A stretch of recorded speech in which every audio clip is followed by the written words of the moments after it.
So Bazatron, or Jeff Baz as his friends call him, has been making wood crafts for over a decade now. So ranging from chopsticks, custom cutting boards, and actually puzzles. So it was really great to hear his story when back in the day he started out working with Eric at Cubic Dissection. So it was really great to hear his story about how his business had morphed, where he was going to different Comic Cons and other traveling events, and how he was kind of doing those niche markets of the chopsticks and cutting boards, and then until recently circling back and going back to making puzzles. So in the past, I think 2 months, he's been pretty active on Discord, to where he's now working with designers such as Andrew Crowell, sorry I'm gonna screw up that name, William Pugh, Laszlo, and others. And actually towards the end of this video, he made an announcement of a designer that he's working with that's given him permission now to make his puzzles. So I'm super excited about lost it during the interview. I'm sure many of you will be excited to hear the news too. But it was really great to kind of see behind the scenes, and it's really impressive the amount of work that goes into kind of running his business, and the struggles that he had with COVID, and I guess most recently now how his business model has kind of changed, and where he's kind of again circled back to making puzzles. And the big news is that today, so Friday, July 23rd at 12 p.m. Central Standard Time or 1 p.m. Eastern Standard Time, his website's going to be live, and there's going to be a lot of puzzles available, and those are going to go quick. It's going to be like a CD release. A lot of great puzzles. We talked about a few after the interview, and it was really great to kind of see and tour the shop as well. Below in the description, there's a link to his website and kind of an affiliate link that you can go through at 1 p.m. today when you want to try and grab some of his puzzle. So I imagine some of those are going to sell out rather quickly. Without further waiting, here's my interview with Jeff Baz. Okay, Revo Deity here with Jeff Basladynski, something. Basladynski. You just Basladynski. call me Baz. I knew I was going to mess it up, so I just didn't even bother saying it right. So, yeah, thanks for joining me. It's good to finally meet you in, I guess, person-ish. Yeah, no, it's definitely. We've been talking about this for a while, so it's been quite hectic in the workshop, as you can see. Yeah. Well, I mean, too, especially like when did you join Discord? Because it must have been like 3 months or so ago. It's been 2 months. 2 months? Literally exactly 2 months. But you friggin' destroyed the scene, man. Like you came out guns a-blazing. Yeah, I mean, I go with the mantra of don't half-ass, full-ass. So if I set my mind to something, I figure out every permutation of every computation of anything that could scenario-wise, and I try to figure out the best solution that is the fastest, easiest, and most logical solution. Just like how you solve puzzles. So I like to figure out logistical problems on a day-to-day basis of just building anything or I'll do anything in my life. So yeah. So I want to kind of I want to jump in right now, but I got to kind of take a step back. So you've been doing puzzling for a while. So how did you first get into puzzling? I guess, was there a first puzzle thing, or you always kind of been interested in it as a kid, or? I grew up in Japan, and there was the puzzle boxes, but I wasn't really into them. I got one as a gift when I was a kid, but it wasn't like a thing that really sparked me. What really sparked me was when I was at a really bad IT job back in 2015. I quit, and then I was talking with Eric at Cubic Dissection, and it was just right at the right chance when he just needed extra help, where he was growing his business from 1-2 man to they needed a third man. So I've been with friends with Eric for a while, because we have a lot of the same mutual friends in the community in the Raleigh area. So it just kind of looked out that when I quit, he was able to hire me right away. And so when was that? That was 2015, 2016. Okay. So I apprenticed with him back in the good old glory days when he was in the shop, and we're just doing some bullshit. It was fun. And I think that was my aha moment of you know what? I don't think I like corporate world anymore. As much as I've been to colleges, universities, and I always thought about going, business. I'm going to go work for corporate, have a be in marketing or do graphic design or whatever have you, and I was always thinking like my father, he was at Nortel, GTE, GE, and that was it. His entire life job history is 3 jobs spanning 5 decades, and that's what I was anticipating of like, oh, I'll go find a job at IBM and work it for 3 decades or something, and then maybe find a new job, second job or whatever. But that didn't really happen. It just kind of petered out, and I kept getting in these dead end IT jobs. So when it came to get my hands dirty per se, in a workshop setting, it was quite fantastic. Like I like enjoying the crafts and stuff like that, but I never took it like seriously enough to quit my job and go work for somebody who does it for a living, and I have an entire business surrounded to what I thought was just an antiquated craft that who does this? No one. Everybody's in office work, right? Everyone's in white collar positions, but it kind of opened my eyes of seeing that like something so unique and niche as these wooden puzzles that he created and crafted from all these lumber that I never knew about. Because like I think my really only impression was knowing, oh, there's pine and oak. That's it. That's all the trees in the world. I don't know anything about trees, but that's all I was told. So I'm going to stick with that. So when I worked with him, the first thing I did was a project with Purple Heart, and I was just so blown away. I was just like, there's a tree that's purple. It's not dyed. It's purple. Like, I was actually working, God, what was the name of the puzzle? I forgot the name, but it was a 7-piece Purple Heart cube that had, it was a 3x3 cube. Let me actually like find the I'm sure name. there's someone out there screaming like, it's I know this. It was my first puzzle, and it was so glorious because like it was giant 1-inch cubes. it wasn't like something like surround or anything, was it? No. No.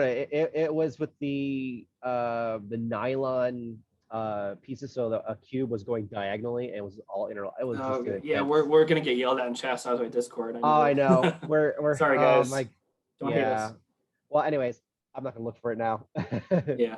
But that was my first introduction to puzzles, was doing this project. It's really fascinating though, because like, it's great, like we said, like the corporation, like, I interviewed for like a small engineering firm, and it was very like, almost like that hands-on type of, totally the opposite. It's not a corporate place. This is not for me. I like being a white collar. I like my tie. I like my corner office. I like being in my cube farm. I'm okay with that. And like that works for me, or like by that engineering atmosphere for what I do for a living. But no, it's great that I know it's got to be kind of also scary making that jump into like this, small niche community and just do that as a living too. But I can't imagine doing it, but more power to you. So like, so when I worked with Eric, I apprenticed for about a little over a year. And then I decided it was time to kind of take my own hands into the reign of starting my own business, because I actually ran my own business before all of this, about a little over a decade ago, doing photography. So I'm already knowledgeable about how a small business is supposed to operate, in terms of running a studio. So I did commercial photography. So I did mostly small business and medium business headshots, corporate product shots, things like that. So I was really focused on that, but it was right at the time when the 2008 collapsed. So everybody was like not having money to hire photographers, and we're like, we're just going to use the same photos from iStock, for the next 5 years. And it's like, oh man. Darn it, yeah. So it was like right when I got out of photography school, and I just dumped like $100,000 in new equipment. Oh, jeez. So it was like right at that time, I'm like, all right, well, I had 3 jobs and that kind of paid for it. I guess I'll just go do something else now. But you must have a killer setup when you start doing like photos for your website and stuff then.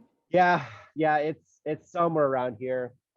It's just been lingering. I haven't even pulled out my DSLR in like, I don't know, a year. Just all the phones today are really good. Like all the product shots on my website is all done on my Samsung. Like as long as you know how light is supposed to work, and as long as you can get a manual mode, you can do almost anything with the with a smartphone these days. And then if you have an edit software like Photoshop or anything similar, you can really get away with a lot of stuff, especially just for print to web. You know, it's really amazing. Like, I mean, any jackass with an iPhone 12 and a bunch of puzzles can record stuff and start a YouTube channel and pester people. Oh yeah, yeah. Myself and That's all right. I yeah, no, mean, no, that was a but self-deprecating joke. But so when you separated from Eric, is that kind of when you started doing like the more, like you said, like your chopsticks was kind of like your one of the niche things that you did? Is that actually, when you kind of did that around the time, or was that before too? no, that was actually after. Okay, yeah. So for an entire year, my business partner and I, who traveled all the way from West Coast to come here in Raleigh, our business plan was we're gonna go and do normal crafts. So we're gonna like do simple things like cutting boards and coasters, some wall art pieces. And then for the first year that we were doing it, we flopped. Like it was absolutely terrible. We did like a couple of shows and it was like, oh, we made $60. And it's like, how much does this show cost? It was like $60. It's like, okay, so we just burned an entire day to make no money. Actually, we lost money because we Gas sold and two food, items, yeah. but like those are back in the day when we went to farmers market and we were excited about selling $20. So it just seems so grassroots effort versus what we're doing today. But from then we took all the money that we were able to scrounge up in the first year, and we started paying our way for 2008. And we decided to switch things up and start going towards the nerd market where we are, where we love video games, we love going to Comic Cons. So we went to our first Comic Con here in Raleigh, and it was called SuperCon, which is now GalaxyCon. And happenstance that it's coming this next week actually here in Raleigh. It's a huge 40,000 plus show. And so that was our first show that we went to in terms of not a mom and pop's farmer's market trying to sell to her grandmother type of thing. And how'd you do there? I mean, did you?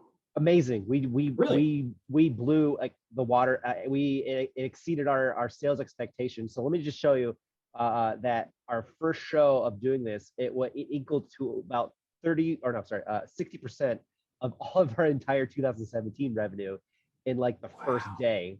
Wow. We were so blown away about like, oh, so Comic Cons is where the money's at. People No, just no, love no. our. What were you selling at this Comic Con here too? Was it the same we stuff? we were we were doing pixelated cutting boards and Oh pixelated yeah, I art saw using that. I'm not sure if boards. you have one around, but no, those look pretty good. Yeah, so we basically took different colors wood and then did pixel art like Mario and Zelda and things like that, and then sold it to people, and it was amazing. We didn't really make as much money as we should have charged because we were just on the artist mentality. It's like, Yeah, yeah. oh, this is like $20. Well, should we sell it for 60? It's like, but we didn't really factor our time like any other artist would do at the beginning of their careers for that. But we were just excited to be there. We were able to make a lot of money for such a short period of time. I mean, a lot of money was like, $5,000 seemed like $1 million to us at that point. And then we took that money and we went straight away to find other shows that was very similar. And that's when I started getting into more trying to find other big shows that we can invest in, look at that return on investment. So I'm much more business savvy, and my old business partner, he's much more of an artist person. So we kind of collaborated. It's like, I'm the brains of the business and he's the artist to, figure out our next cool product or ideas. He's the idea guy. So So then, when did when you we did you kind of have like this business model then for a while or until recently, or how like I so guess so for it 2008 to now, I guess there's so it didn't really start until 2008, and that's when one of our first few shows, I think it might have been our third show of the year, when somebody came to us at a market. It was actually a mom and pop's market, and they go, hey, can you make chopsticks? And I'm like, you know what, I have a couple of scraps from Eric's workshop that were all little tiny little slivers that are just completely useless, and in fact it's kind of like this one right here. This one's Purple Heart and Paduke. So I grabbed some super thin slivers and I made a Paduke set. And then I found some really thin slivers and I made a ply of Purple Heart and Yellow Heart. And then I made the two pairs for the following weekend for the same show. And I was all excited, and this was like in the winter time when it was like Hmm. 20 degrees outside. We're just like, I hope there's customers today. It's just so cold. Let me try to use uh, these chopsticks with a shipping. yeah, right, exactly. And then I had these out. I had my nice little presentation on a little shanty little table outdoors and underneath a 10 by 10 tent. And then the woman never came back for that day, but another person came back. It's like, oh, that's really cool chopsticks. If she doesn't return, I will buy both of them. And I'm like, okay, well, they're $10 each. I'm like, and I'm thinking $10. No one's going to spend $10 for a pair of exotic chopsticks. Like, it's to me at that point, I was like, it's just Yeah, scrap. yeah, Like, yeah. it's free stuff that I got from Eric, and I turned it to a thing that maybe somebody may come by and buy it. And then she ended up, sure enough, she came back to the woman who offered that day came back an hour later. It's like, it's not sold, so it's mine, right? And I'm like, sure, give me $20. And there he goes. And then I'm like, okay, well, I've got the same show next week, so let me try it again. So instead of making 2 pairs, I made 5 pairs. They sold right away. And then from the next day, I did 10. And I'm like, I'm thinking about this something. And I talked to my business partner, and I'm like, we need to start looking into this more seriously. If I started to increase the price, and it's still selling out. I'm thinking more and more, it's still selling out. And I figured out a good process of making it batch them out to where I was being very efficient. I mean, it's brilliant too, especially with these tiny scraps. I mean, literally, like these Yeah, pieces are so thin, you can't make a burr piece out of that. So yeah, it's you can't really do much with it other than maybe make some splines or something like that, maybe. But something like that. Yeah, maybe I was using them for making jewelry, but there's so much jewelry you can make. And then I was making some board game pieces, but like, again, that's another problem to have. But the chopstick was just something like a one-hit wonder idea that just someone, it wasn't even my idea. Like, that's the thing that I really hate, was that someone gave it to us, and I'm Asian, and I'm like, why did I not think about this? Um, I so won't. We'll cut that part out now. that's fine. I Okay, make a so lot of I make a lot of Asian jokes. You have to understand that. It's just funny that, like, for me, who went to 4 different colleges and universities, and I have so much education and understanding and intellect, and my life is now being boiled down to that I'm going back to just my roots and making chopsticks as a Chinese person, and I'm a professional chopstick maker who happens to be also a puzzle maker now. But and I resisted making puzzles for a long time, honestly. why is that? Well, one, I was just kind of like not. I didn't really want to do it, honestly. After No, working with Eric, in terms of like, this is a lot of work, and it I'm looking is. at chopsticks, like, that's a little less work. And then I find out, like, to other people, it's like, no, Jeff, it's a lot of work. And I'm like, is it? To me, making chopsticks was really easy. It came naturally to me. Yeah, but even But to back then, it was such like a niche market too. Like chopsticks is more widely renowned. I mean, Yeah. back then, I mean, hell, even 5 years ago, you're not going to be selling puzzles like you are now.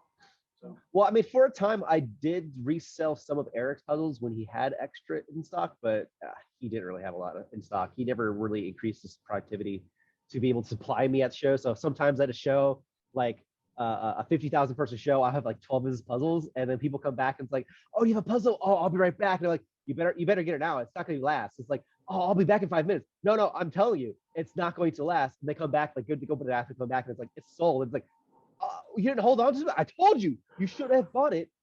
I have but it 12. Like, you can't. It's yeah. like, why did you only bring 12? It's like, go talk to Eric. You Why got did it. you do your job and sell the stuff Yeah, that you were there to sell? exactly.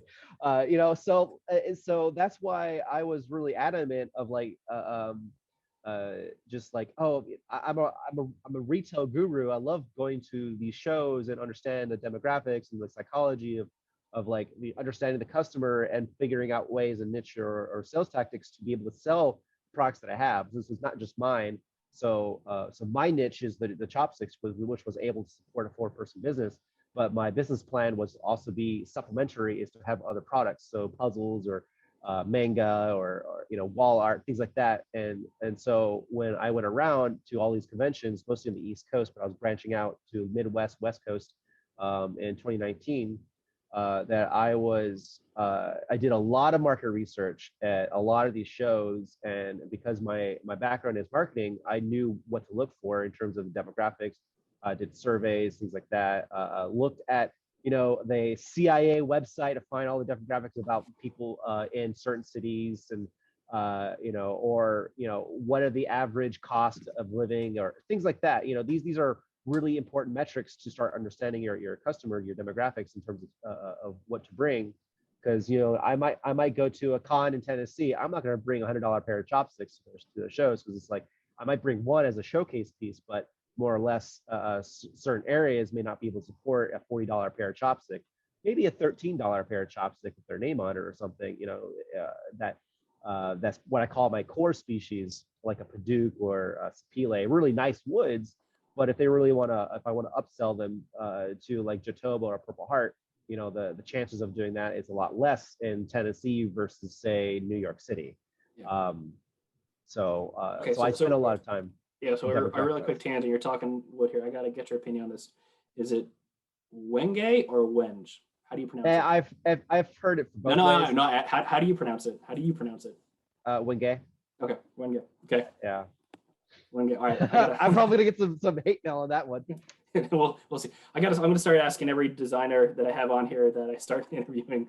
I think I ended up cutting that part out for Ryan, but Wenge. So, okay. Very good. Yeah, Wenge. That's how I mean, some of the other there's like two other woodworkers next to me, and they all say Wenge, and I'm like, it's Wenge, and they're like, they'll always correct me, and I'm like, but you don't work with them. I work with them, so I own it. So the area that you're in right now, is that like your house or your shop, or your house in your shop, or? No, this is a commercial workshop space, Okay. and it's like a flex facility. Okay. So they have on the other side, there's more or less storage. Well, this side is zoned as light commercial. So it's a 900 square foot workshop, and I have a second floor that's another 700 square feet. So now, is that all yours, or do you share equipment with others, or how does that work? Or? No, it's all mine. Okay, gotcha. Yeah, so I had my business partner, but he took over the second shop, so he does all his craft is metalworking. So Okay. when we during the pandemic, when we split the business, he took all the metalworking gear to put in his shop, and I kept all the woodworking gear. Just trying to keep them separated. But it was more for mutually beneficial. So I'm actually still working with him between both of us. One of the new things I do want to talk about is that we're going to be doing some challenge coins made out of artisan bronze. So his craft is he does ancient techniques using bronze, using modern materials, or modern what's called the green sand casting method, which is an old ancient technique, but using Evador bronze, which is more modern. It's like a tin alloy type thing. But they use this specifically for bells. So this type of alloy has only been around for a certain amount of, if you talk about ancient technology, it's actually like maybe 150 years old or something like that for this type of metallurgy. So in terms of Bronze Age, 3,000, 4,000 years of history, this is like high tech. Because that's what I want to kind of get to, is that, so you've been, traveling around. So when did you kind of start reintroducing puzzles? Is that kind of a recent thing, or the past couple of years, or? Nope, this year actually. This year, okay. So then up until then, sorry, I got to cut you off. Up until then, have you been still kind of traveling around, or have you been doing a lot of sales through your website, or how have you been kind of operating? So my entire business pre-pandemic was all dedicated towards kind of conventions. So when the convention did stop during the pandemic, it kind of put me in a little tough pickle. So I didn't have the capital ability to be able to shift my business plan really fast. It was such a huge divergence in March 2020 to the point of where I don't want to say how much money I lost, but it was a significant amount. And I lost a lot of capabilities, and I laid off all of my workers. Basically, it went from coming back from C2E2, which is the Chicago Entertainment Expo in Chicago, obviously, and at the end of February, and then basically 2 weeks later, I was about to go to Seattle, and that's when Seattle that's when it started to collapse, and everything. I was like Seattle was one of the first 3 cities that had a hotspot, And so I had a 100,000 person show that weekend that would have been about 30% of my entire income for the entire year. So that show basically canceled, and I had 8 other shows, or sorry, 7 other shows in March, all significant shows. So not having that level of cash flow supply really hindered my business significantly, to where we ended up having to close shop, and I had to mothball the shop for 16 months. So Yeah, so is that kind of what, helped kind of spur on, and that's kind of one of the reasons to do this interview. Um, the website launch, well, I guess when this video will come out, it'll be today. So your website launching today, is that kind of what helped spur this to kind of help facilitate some of the sales online now, or? actually, it was all about Eric, actually. Really? When my business died, Eric's business was blooming. So he actually gracefully accepted me back, and so I ended up working for him for most of 2020. Oh, so So you're we probably were making some like my new melting block and stuff over there. So you were. possibly, yeah. So I was there from May to November in 2020.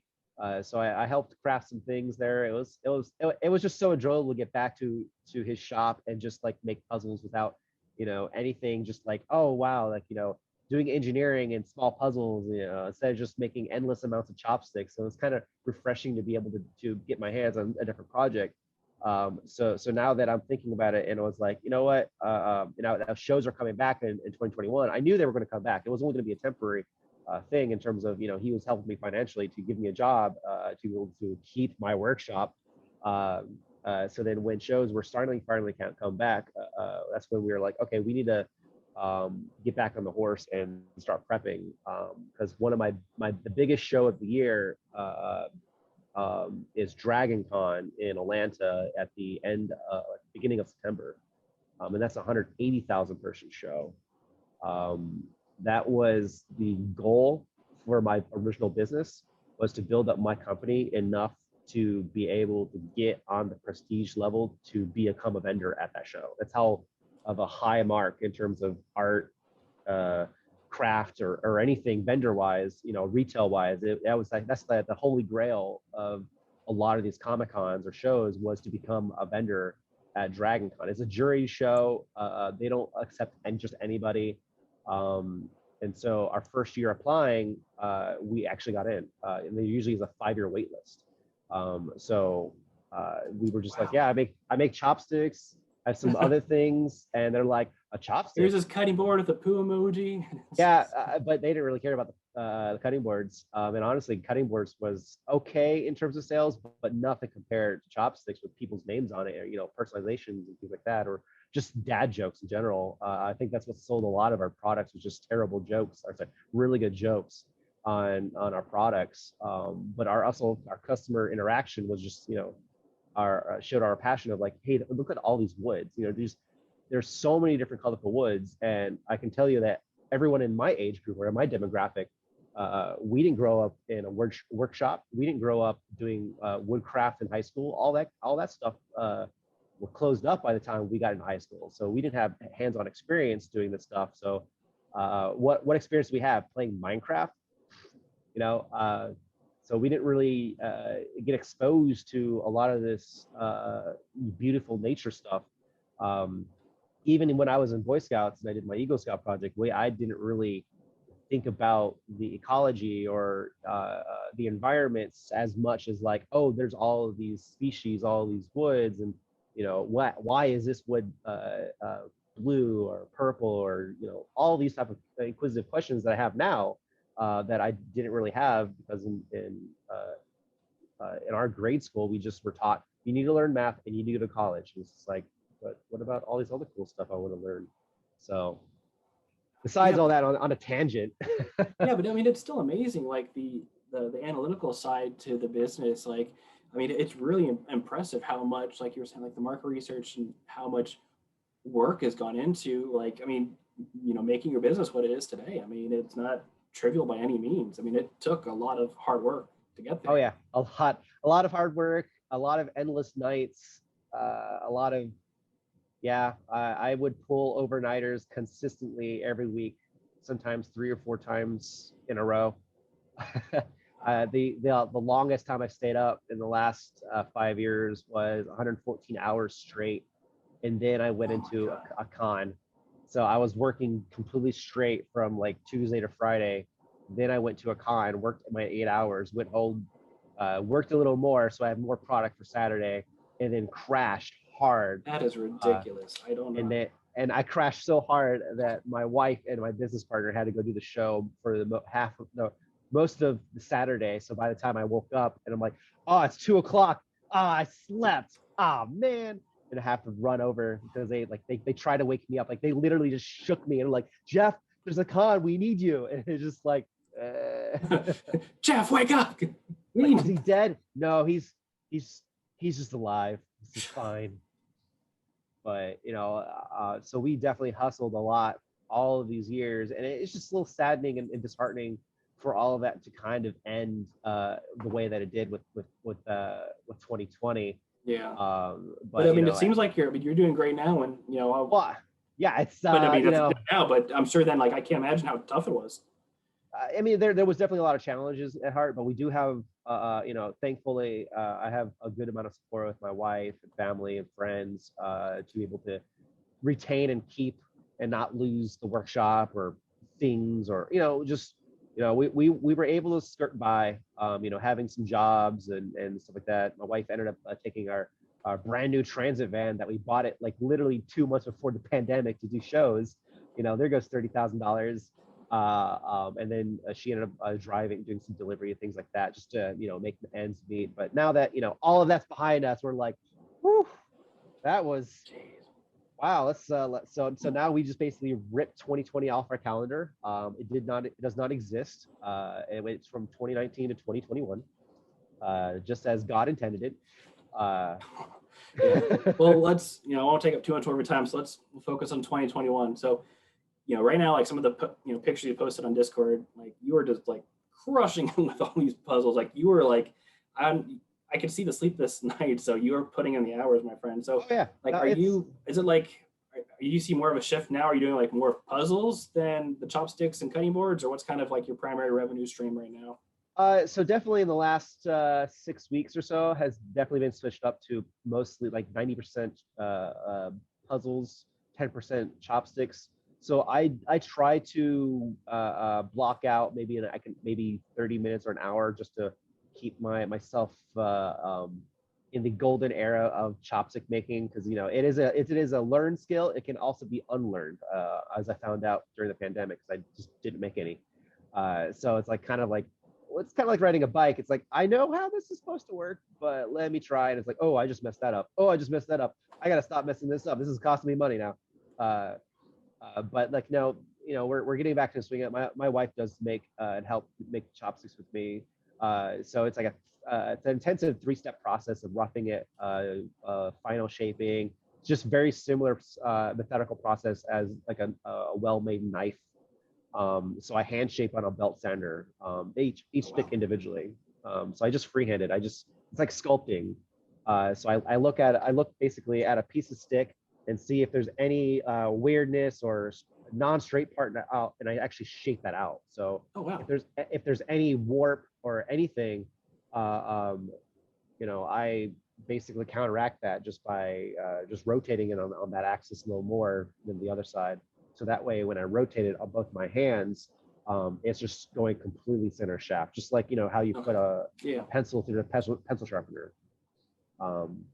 But I've tried to figure out jigs. I've tried to figure out other ways to, and I can't find a better way or better solution of shaping. It's all skilled, and I could never really find other people to do it. So I'm really the only person that can just take a piece of stick and turn it into a pair of chopsticks in minutes, and just pump them out with all different woods. And every single wood has different attributes. So like Purple Heart, if you sand it just slightly too much, it will burn. It will literally blacken the stick and then burn your fingers. There's no warning. It just goes, okay, it's fine. And then it just for that half a second, it just goes, no, I'm on fire now. And then your hand just goes, you drop the stick, and it hits the sander, and it flies through the shop. it goes straight into the drywall, and it's just like, I got to fix the drywall now, you know, stuff like that. So now I have a chipboard there to protect the wall. Yeah. Wow. So I've been there. um, but you know, there's just some other things like bocate. It's such a crazy chaotic wood grain. But if you start working with it, just like when you cut really crazy wood grain woods, it will start to warp. And the same thing with bocate.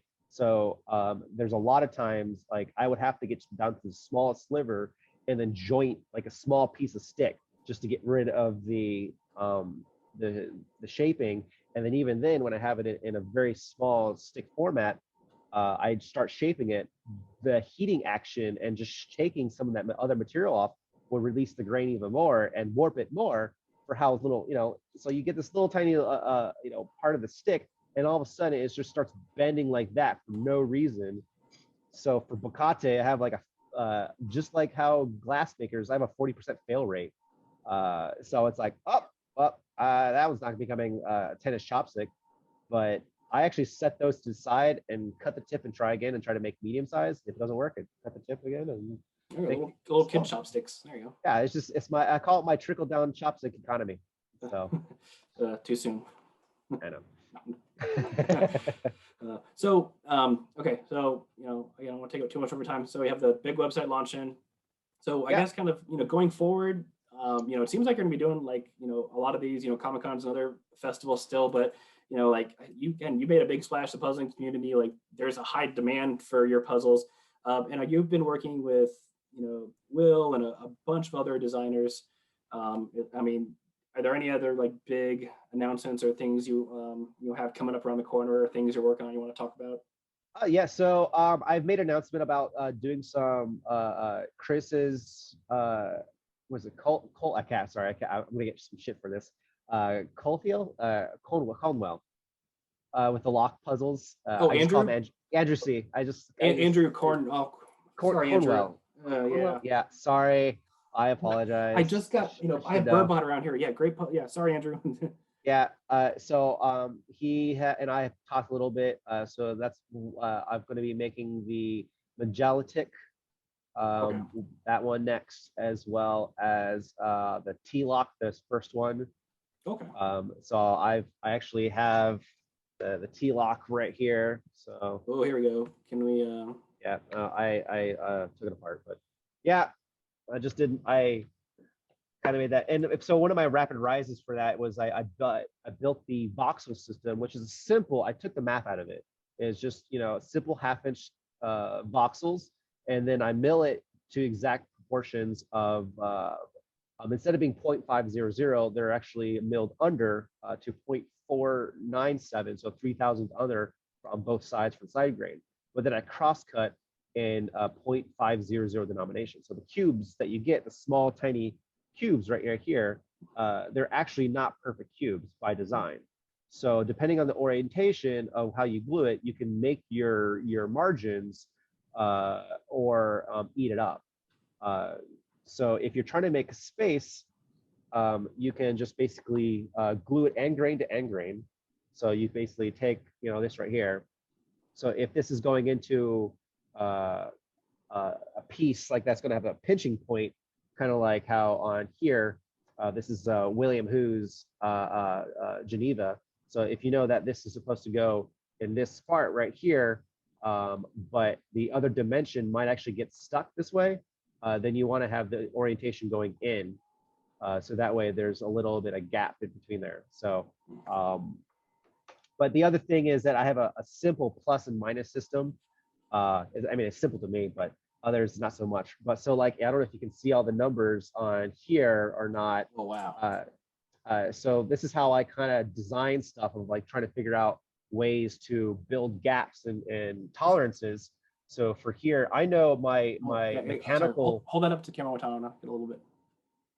So I'm trying to build the mechanical tolerances on the inside. So in order to do that, I need to make this side right here just slightly bigger, and I do that with a plus system. So I know my big dimension on bottom, you see here, it's 4 plus. This allows me to have enough space here so that I get a piece that flows around all the way through. So any orientation that this comes in, I am not going to worry about binding. And then if you look here, I have the small pieces right here and here. There are 1 minuses. And again, the minus is in the crosscut dimension. So they're actually 10,000 under. So I'm still building tolerances so that when I come here, I still have that mechanical gap. So again, we'll bind. Wow. So it's just a little of a nuance. Little tricks of the trade there that works for you. Yeah, little tricks of the trade. But you don't really need to know the trick of the trade other than just saying, I need to know what voxels I need to use as a plus or minus. So I basically I can look at a design and saying, oh, here's my margin. This is where I need this to be working in every dimension. So even it has to work with wrong pieces and right pieces. So I know with this system, the way that I have it designed, that all of this is going to, work. This is the wrong piece for this one, but it's going to work in that dimension because you want to be able to play things around. And if there's clues set on binding that's it's not supposed to go that way because it's binding, then that's a clue and it's going to inhibit your aha moment or your enjoyment of the puzzle because it's like it's not designed well. But the major thing is being able to have this accessible to everybody, because like in my brain I was like, ever since I looked at Eric's puzzles, and I'm like, I always thought about this. This idea actually came back in 2015 when I was working on the Janus, which is Jeff. Oh, I'm gonna get flack. We're crushing on names today. I know I'm very bad with names. I can give you scientific names of everything else, but like people's name, I'm like, whew, I'm clueless. But Jeff, who designed Janus, is my favorite puzzle. Actually, was actually the second or third puzzle I ever designed or I worked with under Eric, and I loved it so much that I made my own personal copy that I brought to shows and had celebrities sign it and stuff. So I would always go up to like celebrity line, like I would go see Brent Spiner or some voice actors like Michael Sinclairis, and just like, show them a puzzle and then be like, I know the solution real quick. So I'm like, I look at them like, oh, that's really cool. They play with it for 5 seconds. They just put it down and look around. I take the puzzle and unsolve it real quick. And then they look back and they're like, oh, what happened? And then they're like, oh, then they turn around the other way, and then I solve it real quick. Like I can solve it in like 6 seconds. It's like, it's not a very hard puzzle in terms of if you know the movement. It's like I think a 9 or 12 solution movement or something like that. But I can do it real quickly, almost blindly at this point, because I've been playing with this puzzle for 2 years, at every weekend, every chance I can get. Just like a Rubik's Cube, you just like, once you know the movement, you can solve blindly.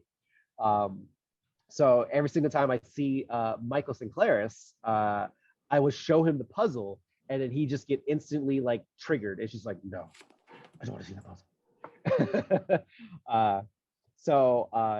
We did a couple of fun things, and I was like, promoting cubic dissection. I was like, hey, look at this is cubic dissection's puzzle. Check it out. Here's a celebrity, trying to play with it or getting stumped from Eric's thing. So that was always fun and really exciting. So. I feel very privileged for the fact that I'll be able to do the same thing with my puzzles, and then now that I'm bringing aboard other designers and making their puzzles, to do the same thing for them. So, yeah, that's great. So, all right, yeah, I think we went over we were targeting 15 minutes, a little bit longer. It's fine. It's all right. But the last, I guess 2 quick questions. So first, have you ever? So you've been kind of reproducing other people's designs. Do you have any urge or desire to produce your own puzzle someday? Or I'm sure you probably have. I have actually. I started off in April. I started designing some simple packing puzzles because, in fact, I was trying to make some puzzles for Eric as a vendor, but I could not match his quality. Like he has some better tools. He has better jigs and things like that. And my workshop, at least at the time, was more or less set up for chopstick making, which is basically I rough stuff out on the table saw. I don't really care about precision. It's just like, hey, if it's within 30,000 of an inch, it doesn't matter. It's just because I'm sanding. I have a huge margin of error in the sanding process. So when it came down to like doing what Eric does in my shop, it was like beating my head against, a brick wall. And it was just like, it was just so stressful and and then I started getting like, yeah, I can see why Eric does this, and not a lot of people do this. I ended up ruining like $1,000 worth of material in Bocate, Wenge, and Jatoba and zebrawood, and it's just like so I ended up making really fancy rhombuses, not squares, and I just happenstance that I had like 8 machines break down within a 2-week period. So I had my joiner that shook itself apart and went out of complainer during the process, because my joiner wasn't set up to joint heavy, dense woods. It was always meant for soft woods. So I had to make sure I had to recalibrate it and get it to spec again, which required like a month to do correctly. And then both my Delta unit saws decided to crap out on me, so I had to go and find a professional saw, and there was like no one had one in December. So I had to go and call everybody, and I was able to find a local wood shop that sells the high-end saw stops, and they were able. I know that the delivery's on Thursday, so I get there like 10 o'clock in the morning, like when their truck's supposed to get in, and they're like, "Do you have a saw stop on that truck?" And I'm like, "Yeah." And I'll buy it. It's like, not even off the truck yet. I don't care. It's like $3,000. I don't care. I need it. I don't have a working saw. Like my entire business is now, I have 2 broken saws and I need a working saw. And then I had a bandsaw break. I had 2 out of my 4 sanding machines break. I had my drum sander break. Like every single tool in my shop broke except for, I think, the drill press. Now, knock on wood, it's probably gonna break now when I say it. Just listen to me. But all these things kind of like cascaded, because it's like I didn't really do proper maintenance on these things as I should be. Bad woodworking for me, but it just it hit its peak, and I'm like, okay. So then I'm like, well, I have all these sticks, so I turned half of it into chopsticks and made them into chopsticks. The other half I started to make just simple packing puzzles, mostly just for my wife to play around with. So I was like, giving to my parents and things like that. And we had our first show in like 2 years at the end of April, and I brought some packing puzzles out, and people really loved it. And I'm like, now I had my price point set to like $20-$30. Basically same as Eric's pack 6. So I really enjoyed the pack 6. That's why I made the packing puzzles. And I knew my market, and I was like, I always told Eric and other people, is like, these demographics that I go to, $20-$30 gift market is the best price point for anything, because people can go around and shop, and that's like a disposable level income for a lot of people who go to Comic Cons. If it's a little more, they're gonna have to think about it. If it's a little less, even better. So after I started doing that, and just had some really scrap wood, and that's why they're called a scrap pack, because they're literally are pieces of scrap. Like, let me see if I have one second. I don't know if you can hear all the rattling here.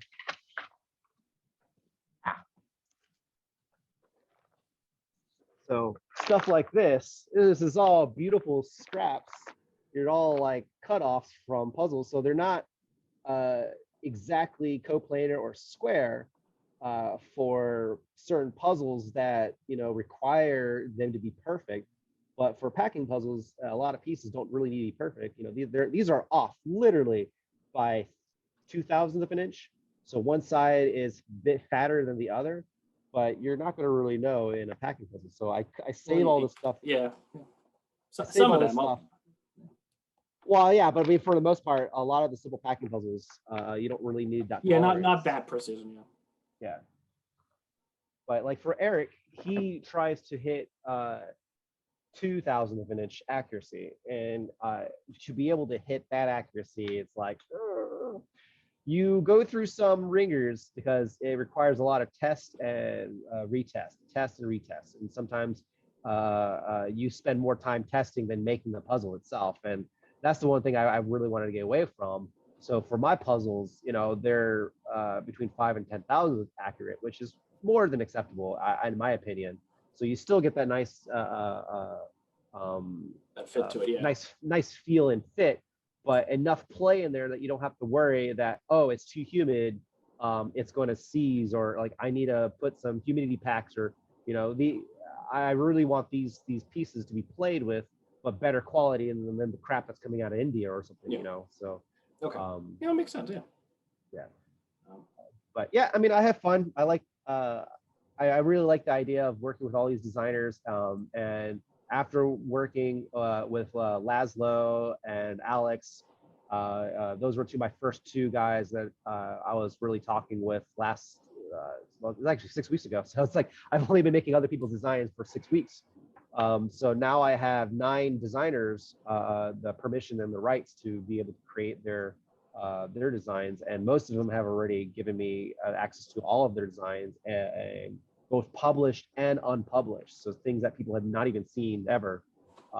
So I'm more excited about the unpublished stuff, because it's like, ooh, what's that piece of candy? Yeah, I'm excited. Well, so like when your website launches, so it's launching July 23rd, 12 p.m. Central Standard Time, or 1 p.m. Eastern Standard Time. Yep. So like right now, is your website live right now? It is not. It is not. It is. It's actually a soft launch, so a select few individuals, like past customers, they have access to it, and in fact, they've been abusing it. But I have a couple of things, like my building blocks are on there, so they're meant to be bought. They're meant to be used. So anybody that wants to make their own design can basically look at the Puzzles Will Be Played website, look at a design, and try to figure it out. If anybody has questions, they can always hit me up on Discord. And hey, how would you build this? Like, oh, use a 3+ here versus a 5+ there. Okay, so there's not going to be any like major any puzzles that are going to be like available at 1 o'clock tomorrow to buy. Oh yeah, yeah, there will be. Oh, yeah. So there. So this is going to be a hard. Okay, so they're going to be. Oh yeah, no, there's going to be. That's why I'm spending all of these nights. I'm still here at the shop, and it's midnight. Okay, so is there anything that are you keeping it secret? Because I may put this video up before. So. In fact, let me show you one of them. Because I have a feeling tomorrow is going to turn into like almost a CD release, where I think people are going to be kind of frantically going to your website. Yeah. Oh man, I totally had it next to my desk, and I just cleaned my desk. I'm calling it right now. I think tomorrow your website may crash. Well, it's Shopify, so it's all in AWS, so it won't crash. Okay, so it should be good. Yeah, but yeah. So this one is Alex's new puzzle that he literally designed, I think 3 weeks ago. This one's called the Stepper. So is that one gonna be on your website tomorrow? Yes. Yes. All right. I've only made a couple of them so far, but I will have just like the Jokers, I will have them in all the other woods, like the marble woods and stuff like that. So I just have it like the domestic woods. Yeah. So we're gonna have the Stepper and the One Stepper, or sorry, One Step Closer. So the white one is going to be the One Step Closer, and then the walnut is the Stepper, and the pieces are basically going to be opposing color. So when they come into play, they're going to be a nice little color contrast. That's why I really like it. And these are actually what I consider my core species. So they're the entry level puzzles. They're so beautiful. This is actually a mix of black walnut and Peruvian walnut, because it's actually getting really hard to find black walnut, and Peruvian walnut is a lot easier to obtain. I personally love Peruvian walnut better. It just works so much better than black walnut. But I just like the detail because I put all the accents on these guys. And then I would have them in Paduke, Jatoba, Marblewood, and then the tri marble one, like the one I'm making for you right here. So this is the Joker one for yours. So I've got this in Paduke, Wenge, and then Purple Heart, and then the whole I could say some things right now, but it's I'm excited. Yeah. Thank you. So this is the Marblewood with the Wingate corners for the accent pieces. And again, this is the Marblewood tricolor that I would also be reproducing in these guys. So basically everything, all the puzzles are going to be based upon the same color schemes, because a lot of Alex designs are basically frames just like this. So 5x5s or 6x6. And because of my system, I basically literally just pull stuff off the rack, and I have literally tubs of these pieces all available, one for sale, but also these are production pieces. So I literally just grab them off the shelf and just make whatever I want, and I can make them on demand. So if I make 5 and there's 6 people, I'll just make one more. So there's not going to be set limits for these designs. It's just if people are willing to wait a little bit, I'll make more. If it sells out, there'll be a pre-order.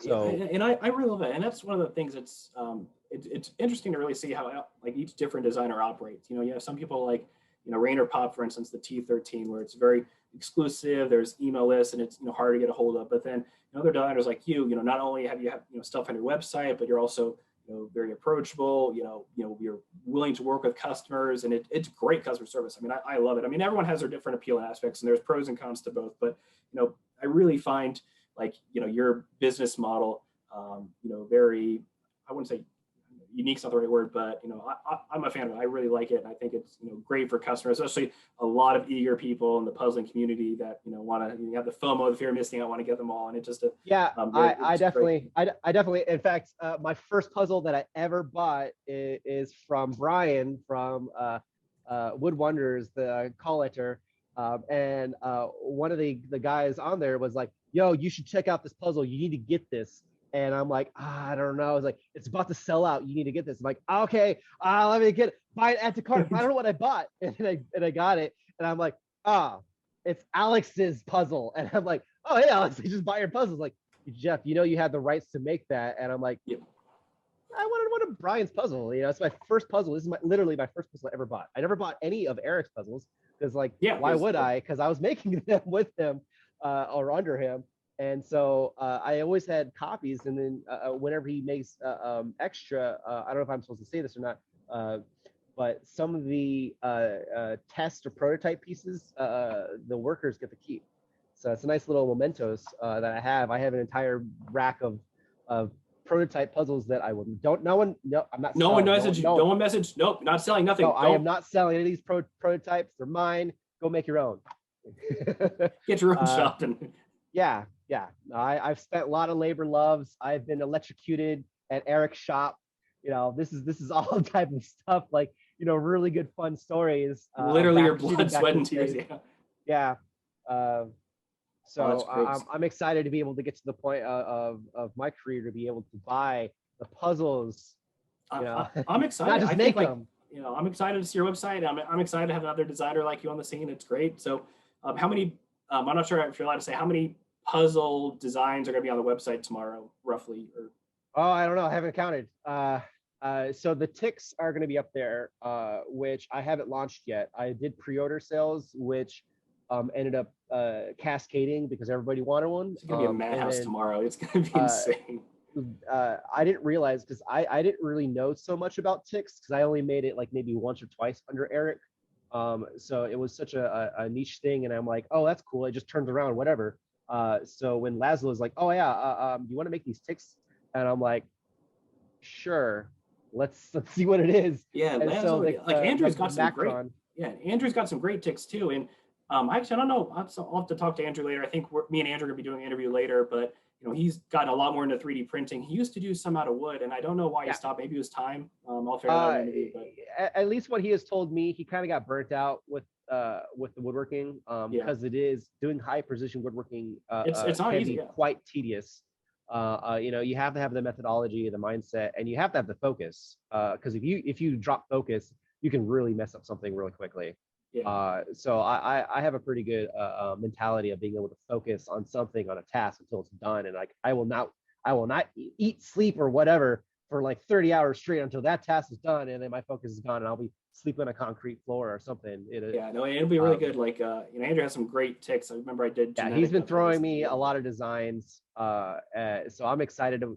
I'm excited to see a lot of them through you. So it'll be great. So yeah, so he's excited about it. So the other thing is so I'll have the 5 Laszlo's ticks, which is the bite-sized series. So you got the cookie, the macaron, the cake, the muffin, and the scone. And I have all these nice fancy photos online All my wife's idea, by the way. She had to go through a hurricane to go and get all of these props, edible props, which she has told me to tell you, which were delicious, by the way. Not the puzzles, the food. Yep. But since I'm a professional photographer, I love working with props, set up the studio lights, and play around, take some fun photos. So I had a nice little jam session with my wife taking photos. She was the prop master, and I just was eating the cookies, and she's like, "Stop." But we'll have those out. There is going to be not tomorrow, but Laszlo did design a new one this week, which I got the design. I haven't made a prototype of it yet. Called the baklava. So I'll be making that out of bocate. Now he's been pumping out designs like left and right. Since, and in fact, a lot of these designers have been pumping out more designs since I came around, because I'm really enthusiastic, and just thinking, hey, what can you make? I can make something. And with my speed, I actually, every single designer that talk to me, I ask them what design they like, and then I make it within 30 minutes and send them a photo. So like for Alex's little T1, we were talking on Discord, and he's like, "Oh man, we really cool." So I looked at his some of the designs, and I took this one off the website, and just glued up while we were talking and chatting on Discord, and they're like, "All right, done." And he's like, "What? What do you mean?" And he's like, "Oh." Yeah, it's just like that. And then the same thing, I did that with Alex. I did it with Laszlo. And since sometimes I'm up at like 4 o'clock in the morning, and then I would post stuff up on the Discord and be like, "This is what I make," and everyone's like, "Go to bed." "This is what I make." "Go to bed." And I'm like, "No." So it's fun always talking with some of the Europeans when they wake up and they're like, "You're still up?" I'm like, "Did you went to sleep? Like, what is wrong with you?" The big announcement I do want to say. Here's a big announcement. Here we go. Big announcement is that I've got the rights to be able to make Onsari Yamamoto's stuff. So what? Yes. So I have been in talks with him for the last couple of weeks, and pulling out some designs, and we'll be remaking a lot of his old designs, and some of the designs that he never had made before, in wood at least.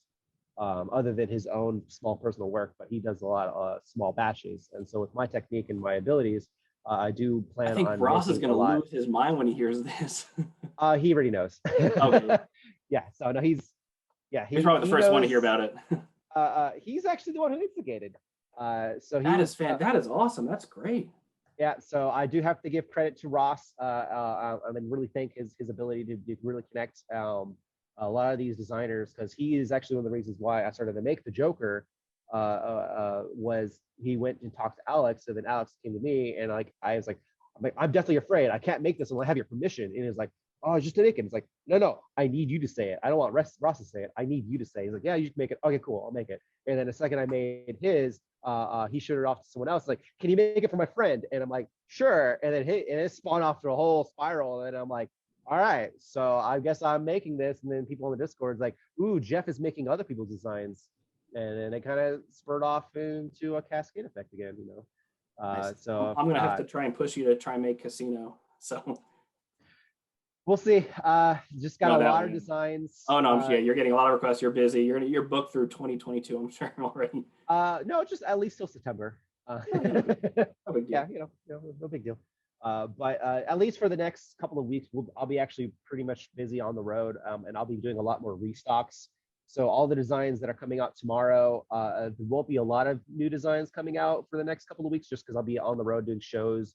I'll be here in Raleigh. I'll be in Charlotte the week after, or sorry, DC the week after. I'll be in Charlotte the week after, and then Atlanta at the beginning of September, and then Pennsylvania. Busy. Yeah, but I think too that works out well, because I know, I think in general the Discord group, I guess puzzling community, it's nice when you have these big releases. Everything that kind of trickles out, like there's one here, and a few days later this is something else new in restock, and it's a lot of anxiety. So I think the bigger releases probably work well anyways for both parties, but maybe that's just my opinion. Yeah, I mean for me, it's just I want to be able to make some of this stuff and available, and also because I do customization options, and I will have an update on that probably next month about individual custom one-offs on mass scale. So I've got that in the pipe works. I don't want to talk too much about it because I don't want to put myself out there, but that is definitely something on the ropes of, like, being able to say any of my catalog of rights that you be able to pick through all like the 7, 8, 9 designers that I have. You basically pick and choose your menu and then say, I want this out of this one. So that's what I do plan on doing. And I'm in the ropes of just beginning to rehire some of my employees back.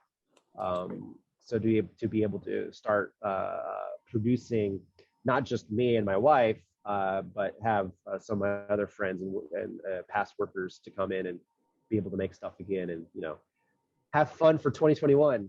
There we go. And I think that's a perfect kind of ending note right there. So, for those of you watching, I'll have the link to the website down below my YouTube channel and some information on there. So big release. I'm looking forward to it. My wallet and my wife aren't, I'm sure. Yeah, no, it was a pleasure talking to you. So I'm excited to see kind of what's going to be coming up the next couple of months, especially with that big announcement. So. Oh yeah, and then not just puzzles. I have more of my other items. So I'm redoing cutting boards again with butcher blocks. So I have a lot of the project items. So here's one of my last thing I want to show you is all of these scraps right here. These are going to be turned into cutting boards and things like that. So I literally do not waste anything in the shop, including the sawdust that literally is composted. At some point, I do plan on making a mushroom farm.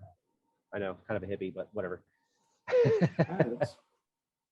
We don't judge here on YouTube. There's worse stuff out here. Yeah. But no, thanks for talking to me. It's been great.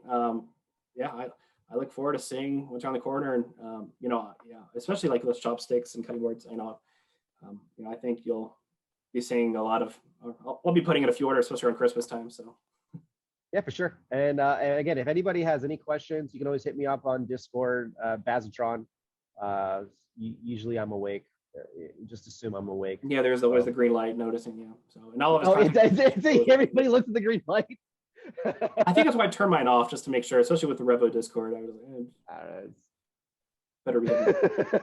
So I forgot about that. Yeah, the stalkers out there. So.